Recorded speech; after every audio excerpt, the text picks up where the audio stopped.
भिवंडी शहर police station हद्दीत एक पीडित मुलगी आहे, तिला बरं वाटत नव्हतं म्हणून तिच्या नातेवाईकांनी, मुंबऱ्यातल्या नातेवाईक आहेत त्यांनी सांगितलं होतं की वराडदेवी दर्गा आहे, तिथे एक इस्माईल बाबा, मोहम्मद इस्माईल मौलवी बाबा आहे, त्याचा उपचार घेतला तर बरं वाटतं. त्या बऱ्या होण्याच्या आशेने ती जून 2024मध्ये बाबाकडे आली. बाबाकडे आल्यानंतर बाबाने तिला लगेच एका बाजूला नेलं, हातावर हात ठेवला, नंतर तिचे केस मोकळे करायला लावले, लिंबू वगैरे फेकला, हे केला. नंतर हळूहळू तिशी लगट करायला लागला. असं तिला कंटिन्यूस 8-10 दिवस बोलवलं. नंतर एक दिवस अचानक तिच्या गुप्तांगाला हात लावला, तिने नकार दिला. नंतर बाबाने सांगितलं की नाही, तुला जर बरं व्हायचं असेल तर मी जे सांगितले तुला करावंच लागेल. त्यानुसार परत 2-4 दिवसानंतर तिला तिच्या प्रायव्हेट पार्टचे व्हिडिओ कॉल करून प्रायव्हेट पार्ट दाखव ही मागणी केली.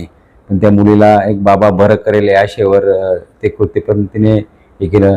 नंतर एक दिवस रात्री अचानक आज तुझ्यावर ठीक उपचार करतो असं म्हणून तिला रात्री 9 वाजता दर्गेच्या एका रूममध्ये बोलवलं आणि तिच्या इच्छेविरुद्ध तिच्याशी शरीरसंबंध केलं.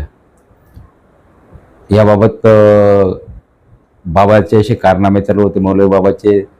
त्याचं पूर्ण नाव हे मोहम्मद इस्माईल सन ऑफ वारिस शेख. हा मूळ गौंडा, आर्यनगर गौडा हे उत्तर प्रदेशचा आहे आणि इथं जवळपास 2013 पासून आपला वराड देवी इथे मौलवी म्हणून, बाबा म्हणून काम करतोय. तो व्हिडिओ झाला होता, व्हिडिओ पण व्हायरल झाला, त्यामुळे साहजिकच ती मुलगी तेव्हा घाबरलेली होती.